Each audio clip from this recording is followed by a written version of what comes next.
Hello दोस्तों, मैं Sandeep loyal आप सभी का लॉयल क्लासेज पे स्वागत करता हूं। आज हम सब जो हैं भारतीय संविधान की प्रस्तावना और यहाँ से जो क्वेश्चन पूछे गए हैं या जो क्वेश्चन आगे पूछे जा सकते हैं उन सबको करने वाले हैं। ये एक इम्पोर्टेंट टॉपिक है और आप यूँ कह सकते हैं कि लगभग पेपरों में यहाँ से क्वेश्चन सीधे पेपर से में पूछे जाते हैं।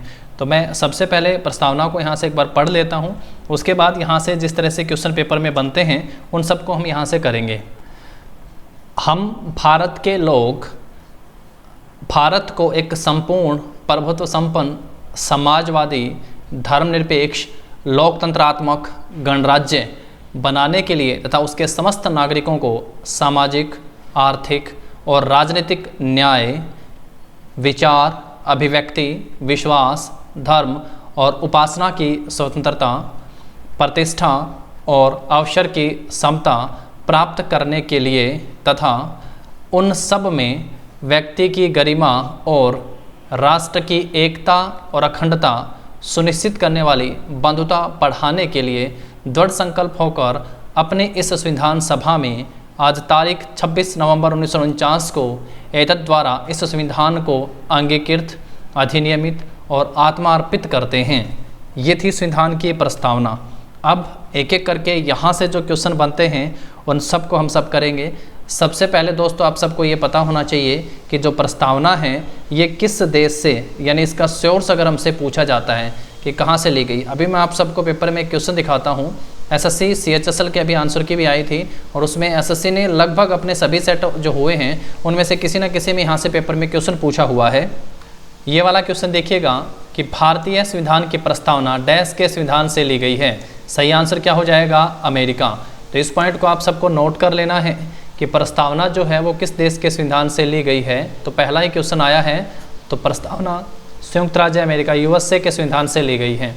अब उसके बाद जो है यहाँ से पढ़ना स्टार्ट करते हैं हम लोग। सबसे पहले ये इम्पोर्टेंट पॉइंट है कि भारतीय संविधान में 3 प्रकार के न्याय हैं। पेपर में आएगा कि भारतीय संविधान की प्रस्तावना में कितने प्रकार के न्याय का उल्लेख मिलता है। तो 3 प्रकार के न्याय का उल्लेख मिलता है। पहला सामाजिक, दूसरा आर्थिक और तीसरा राजनीतिक। ध्यान रखिएगा प्रस्तावना में कितने प्रकार के न्याय का उल्लेख मिलता है, तो आंसर होगा 3 प्रकार के न्याय का उल्लेख मिलता है। अगला क्वेश्चन बनेगा भारतीय संविधान की प्रस्तावना में कितने तरह की स्वतंत्रता का उल्लेख मिलता है। तो 5 प्रकार की स्वतंत्रता है। पहला विचार, दूसरी अभिव्यक्ति, तीसरे नंबर पे विश्वास, 4 नंबर पे धर्म और 5 नंबर पे उपासना। तो 5 प्रकार की जो है स्वतंत्रता का उल्लेख मिलता है। वहीं भारतीय संविधान की प्रस्तावना में कितने प्रकार की समता या समानता का उल्लेख मिलता है, तो 2 हो जाएगा सही आंसर। एक है प्रतिष्ठा और दूसरा है अवसर की समानता। तो 2 प्रकार की समता। तो इन 3 लाइनों से ये 3 क्वेश्चन पेपर में पूछे जाते हैं। इन 3 लाइनों से ये 3 बहुत इंपॉर्टेंट क्वेश्चन है जो हम सबसे पेपर में पूछे जाते हैं। अब आगे बढ़ते हैं और आगे बढ़ने से पहले आप सबको एक पॉइंट जरूर पता होगा यहाँ से कि भारतीय संविधान में 42वां संशोधन होता है वर्ष 1976 में। पेपर में यहाँ से क्वेश्चन आता है और बड़े बड़े लेवल के एग्जाम में भी यहाँ से पेपर में क्वेश्चन पूछा जाता है कि 42वें संविधान संशोधन वर्ष 1976 के द्वारा किन शब्दों को जोड़ा गया। तो पहला तो ध्यान रखेंगे कितने शब्द जोड़े गए थे, तो 3 शब्द जोड़े गए थे। वो 3 शब्द कौन से हैं? एक समाजवादी, भारत जो है समाजवादी, पहला ये वाला हो गया है यहाँ पे समाजवादी। उसके बाद पंथ निरपेक्ष और तीसरे नंबर पे राष्ट्र की अखंडता। ये 3 शब्द जो हैं आप जरूर ध्यान रखिएगा, ये हमसे पेपर में पूछे जाते हैं। दूसरे नंबर पे कई बार धर्मनिरपेक्ष लिखा हो वो भी ध्यान रखिएगा। और थर्ड वन जो है यहाँ पे लिखा हुआ है राष्ट्र की एकता और अखंडता। ये 3 शब्द जो हैं 42वें संविधान संशोधन वर्ष 1976 के द्वारा जोड़े गए थे। ऐसा ही एक क्वेश्चन मैं आप सबको अभी जो एग्जाम हुए थे उनमें दिखाता हूँ। ये देखिएगा यहाँ पे भारतीय संविधान का 42वां संशोधन अधिनियम 1976 ने संविधान की प्रस्तावना में निम्नलिखित में से किसे शामिल किया है।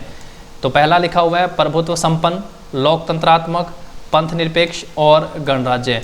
तो किसे शामिल किया है दोस्तों? पंथ निरपेक्ष, सेक्युलर जो है इसे शामिल किया गया है, सेक्युलर। तो यहाँ से हमारा आंसर हो जाएगा।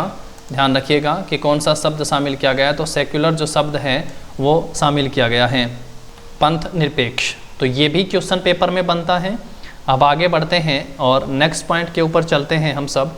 कुछ एक इम्पोर्टेंट स्टेटमेंट वो सब आप सबको ध्यान रखना है। संविधान की प्रस्तावना को संविधान की कुंजी कहा जाता है। संविधान की प्रस्तावना को संविधान की कुंजी कहा जाता है। सेकंड पॉइंट है, यहाँ पे ये स्टेटमेंट है जो एग्जाम में पूछी गई है। 3 नाम आप सबको यहाँ से बता रहा हूँ। सबसे पहले नाम है के.एम. मुंशी का, उसके बाद है N.A. पहलीवाला, उसके बाद है ठाकुरदास भार्गव। इन्होंने संविधान की प्रस्तावना को एक स्टेटमेंट कुछ अलग कहा है, वो ध्यान रखेंगे। सबसे पहले के.एम. मुंशी ने क्या कहा, संविधान की प्रस्तावना को संविधान की राजनीतिक कुंडली कहा है, या कई बार ये संविधान का राशिफल भी है। कई बार यहाँ से सीधा ध्यान रख सकते हैं कि संविधान की प्रस्तावना को संविधान का राशिफल जो है वो किसने कहा है, तो के.एम. मुंशी ने ऐसा कहा है। N.A. पहलीवाला ने जो है प्रस्तावना को संविधान का पहचान पत्र कहा है, प्रस्तावना को संविधान का पहचान पत्र कहा है। वहीं ठाकुरदास भार्गव ने प्रस्तावना को संविधान की आत्मा कहा है। प्रस्तावना को संविधान की आत्मा किसने कहा, ठाकुर। तो कहते हैं ना ठाकुर जी तो मन में बसते हैं, तो मन में आत्मा, तो थोड़ा सा याद रख सकते हैं, ठाकुरदास भार्गव संविधान की आत्मा। N.A. पहलीवाला इन्होंने पहचान पत्र, के.एम. मुंशी ने संविधान का राशिफल जो है प्रस्तावना को कहा। तो ये अलग अलग स्टेटमेंट है जो आप सबको ध्यान रखनी है। उसके बाद है भारतीय संविधान की प्रस्तावना को किस देश के संविधान की प्रस्तावना से कहाँ से लिया गया है, तो संयुक्त राज्य अमेरिका से लिया गया है। उसके बाद है 42वां संविधान संशोधन अधिनियम 1976 के द्वारा प्रस्तावना में कौन से शब्द जोड़े गए हैं, तो समाजवादी, पंथनिरपेक्ष और राष्ट्र की अखंडता जो शब्द हैं इनको जोड़ा गया। 42वें संविधान संशोधन 1976। उससे पहले एक चीज़ और आप सबको ध्यान रखनी है, केशवानंद भारतीवाद सर्वोच्च न्यायालय, तो थ्योरी ऑफ बेसिक स्ट्रक्चर दिया गया था। तो ये भी हम सबसे पूछा जाता है, केशवानंद भारती केस। तो इसको भी आप सब जो है, एक तो कई बार तो इसका ईयर पूछा जाता है कि किस वर्ष का है, तो केशवानंद भारती जो केस हैं ये 1973 का है। इससे पहले तक क्या था, संविधान की प्रस्तावना जो है संविधान का हिस्सा नहीं माना जाता था, जिससे संविधान में, क्योंकि संशोधन किस में कर सकते हैं, वो संविधान में कर सकते हैं, जो हिस्सा नहीं है उसमें कैसे।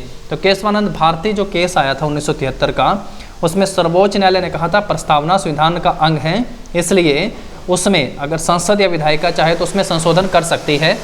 हालांकि यहीं पर जो है थ्योरी ऑफ बेसिक स्ट्रक्चर भी दिया गया था, यानी सर्वोच्च न्यायालय ने मूल ढांचा का सिद्धांत दिया था। प्रस्तावना को संविधान का मूल ढांचा माना गया था इसी वाद के बाद, और इसमें संसद विधायिका के मूल ढांचा में जो है किसी प्रकार का नकारात्मक संशोधन नहीं कर सकती है। हालांकि ऐसी चीज़ें जोड़ी जा सकती हैं जिसके बाद जो है प्रस्तावना को मजबूतीकरण हो, विस्तार हो, इसकी मजबूतीकरण हो, ऐसी चीज़ें की जा सकती हैं। तो नकारात्मक संशोधन नहीं किया जा सकता, मजबूती मिले ऐसी चीज़ें की जा सकती हैं। तो यही बात आप सबको जरूरी ध्यान रखना है। और इसी के बाद ही जो है 1973 का था ये, इसके बाद ही 1976 में पहली बार ऐसा होता है कि प्रस्तावना में समाजवादी, पंथनिरपेक्ष और राष्ट्र की अखंडता शब्दों को जोड़ा जाता है। उसके बाद है संविधान सभा जो है, इससे पेपर में क्वेश्चन पूछा जाए, संविधान सभा का प्रतीक चिन्ह जो था वो क्या था, हाथी। कुल समितियाँ कितनी थी, 22। मुख्य समितियाँ कितनी थी, 8। कुल बैठक कितनी हुई, 11। अंतिम बैठक 24 जनवरी 1950 को हुई। हालांकि ये जो बातें हैं ये संविधान सभा वाले टॉपिक में हम सब पढ़ेंगे। प्रेम्बल हमारे सिलेबस में बहुत इंपॉर्टेंट दिया गया है, यहाँ से जितने भी पॉइंट बनते हैं उन सबको आप सबको जरूर पढ़ना है। बेसिक चीज़ें मैंने आप सबको बताई हैं, प्रस्तावना को आप सबको जरूर पढ़ना है और यहीं से ही चीज़ें क्लियर हो जाती हैं। उद्देशिका प्रस्ताव सबको पता होगा कि उद्देशिका प्रस्ताव किसने पेश किया था, तो आप सबने 3 डेट जरूर पढ़ी होंगी यहाँ से।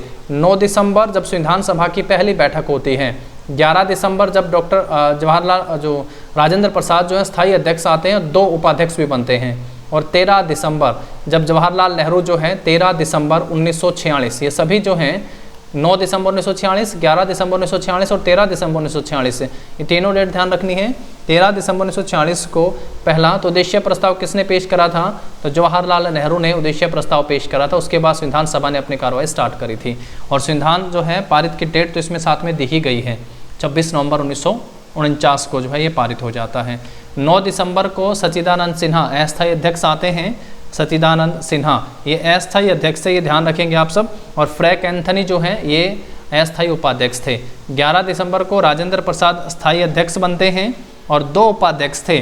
2 उपाध्यक्ष ध्यान रखेंगे, H.C. मुखर्जी और V.T. कृष्णामाचारी, ये दोनों नाम आप सबको ध्यान रखने। उद्देश्य प्रस्ताव वाला पेपर में क्वेश्चन बहुत बार आ चुका है, तो किसने पेश करा था, जवाहरलाल नेहरू ने पेश करा था। कब की बात है, 13 दिसंबर 1946 की बात है। कितने तरह के न्याय हैं, 3। सामाजिक, आर्थिक, राजनीतिक। कितनी तरह की स्वतंत्रता है, 5। विचार, विभक्ति, विश्वास, धर्म और उपासना। और कितनी तरह की समता और समानता है, 2। प्रतिष्ठा और अवसर। समाजवादी, धर्मनिरपेक्ष और राष्ट्र की अखंडता, ये 42वें संविधान संशोधन 76 में जोड़े गए थे। ये यहाँ से क्वेश्चन पेपर में बनते हैं। उसके बाद मैंने आप सबको 3 जो इम्पोर्टेंट स्टेटमेंट बताई थी। के एम मुंशी ने प्रस्तावना को संविधान की राशिफल कहा है, एन ए पहले वाला ने पहचान पत्र, और ठाकुर तो मन में है आत्मा, तो प्रस्तावना को संविधान की आत्मा कहा है। तीनों पॉइंट आप सब जरूर ध्यान रखिएगा। तो इसी टॉपिक के साथ आज आप सभी के बीच, और अगर लगे कंटेंट हेल्पफुल तो वीडियो को लाइक और शेयर कर दीजिएगा। कल फिर मिलते हैं। Thank you.